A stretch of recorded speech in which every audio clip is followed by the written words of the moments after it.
Well, the elections are coming close to here in Nairobi, but I want to, my main message here is to really come to celebrate with the people of Kenya. You know, like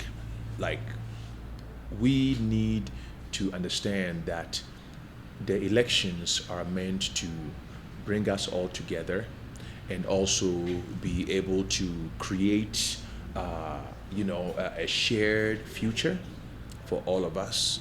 And also, the importance of democracy too is that democracy, when it comes to Africa, democracy, we have to adjust the concept of democracy to also fit in what our cultural context is. So I do that, we have tribes and, all of that. So all of that gets put in there. So it's a working process, So my message is that, we try to see the bigger picture as another election looms here and put the aspiration and destiny of Kenya and Africa as the primary objective and make sure that no divisions that are based on political affiliations or ethnic affiliations, one way or the other, compromise the existing peace and a spirit of coexistence that is going on here. I want Kenya to be also be a great story when it comes to African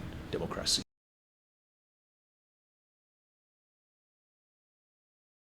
Well, the song also started when I came here 2011 for the first time, and that was after the post-violence period.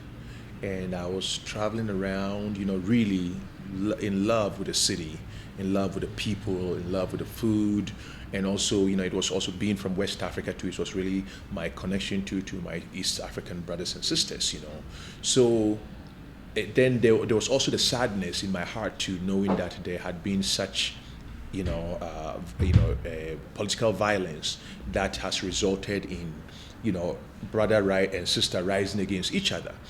So I wanted to write, as a musician, I wanted to write something that really reflected, how I felt and how I also wanted to appeal to the people of Kenya that unity is the most important thing. So there's a need for working towards searching for commonality, and that song came to me, and that song was about, really expressing, the Nairobi as a beacon of, an iconic beacon that all Kenyans can agree that it belongs to all of them, regardless of political affiliation. At the same time, too, it's also the place too where, it's a city too that has, a lot of popularity when it comes to around the world. So Nairobi became the metaphor for me to really sing a song of peace, a song of togetherness for Kenya.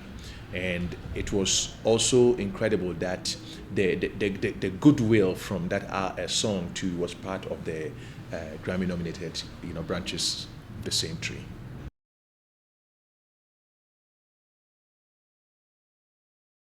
Well, the thing is that, as they say, you never know how it feels till you got it. You know what I mean? And I have always been an artist that never really paid that much value to awards. Although I know a lot of the younger artists, that's all they want to get. It's like they make music just to get awards because it's some kind of status thing. But I always thought of my music too as, a social, a social energy to inspire communities and also to be a source of inspiration for individuals and bring people together at the same time to inspire people to be the best of who they are. So my award was in terms of making sure that the music and the message and the content of it really resonated with people. So with that with that in the background, when I woke up the morning that the Grammy was announced, it was announced in the because the news came in the East Coast first. So I was at that time in Los Angeles, and all of a sudden my phone started ringing and ringing and ringing. I'm just like, what is up this early morning with these crank callers? Then I went online. I had woken up and I was just about having coffee, and then I was like, let me check my Twitter. And then I went on Twitter and there's like all these messages, congratulations on nomination. I'm just like, is this some kind of joke? You know? So then I look and I'm just like, okay, before I accept the congratulations, let me make sure, you know.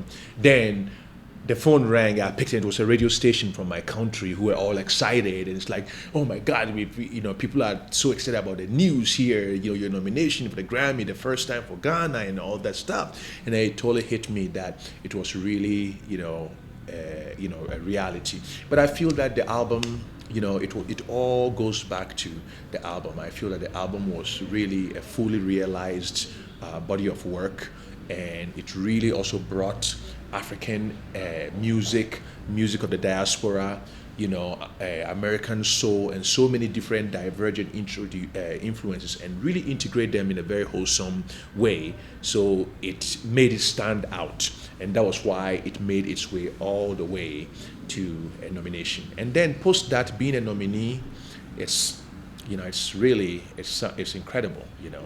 Everywhere you go, you know, people really, that is, you know, has become really kind of a sign of distinction, you know. And for me, I'm like, okay, I will accept whatever blessings I'm given, you know. So I will embrace that, and also it inspires me to work harder. Yes.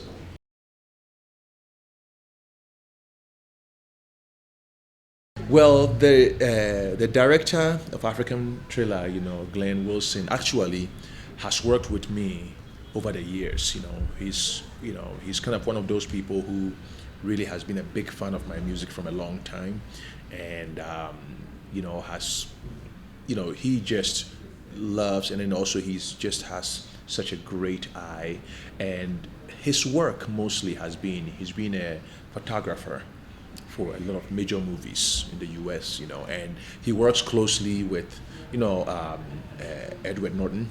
So a lot of Edward Norton's movies that he's in, most of all the posters that you see, he's the one that shot, and you know, and he's, you know, so he directed my previous video for African Reggae Fever, which was a very, very, very well received video, you know. So when he heard the song African Thriller, and we started thinking about, you know, the video, he was like, okay, this was something that has to be, the video has to be some video that will be a beacon to unite the diaspora in Africa, but in a contemporary way, you know.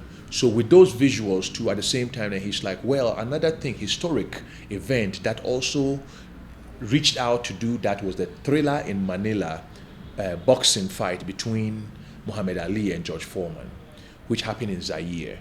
So he saw African Thriller, just because they call it Thriller in Mali, he saw African Thriller too as a new visual beacon, just like how that concert was. So that's how he thought about it. So he used the boxing as a metaphor. So the video's theme is in a boxing ring, but the boxing ring was to show the resilience of Africa. But then instead of people fighting, it is all about dance, which is freedom of expression and self-expression. And then also in the video too, you see people who are not even in the ring at some point, when things get going, they all jump in to express themselves, you know, which is to show that, you know, Africa has gone through so much, but at the same time, Africa is still a big inspiration for the world. And Africa continues to be most of the civilizations around the world were built on the backs of Africa, whether through slavery or through exploitation or through whatever that has been done. It's still Africans who have sponsored a lot of the big civilizations around, who are still telling us that, hey, you need to borrow from us, but we have been the ones that have bankrolled them, really, you know. So I see that also as a symbolism of the African Renaissance, the new Africa.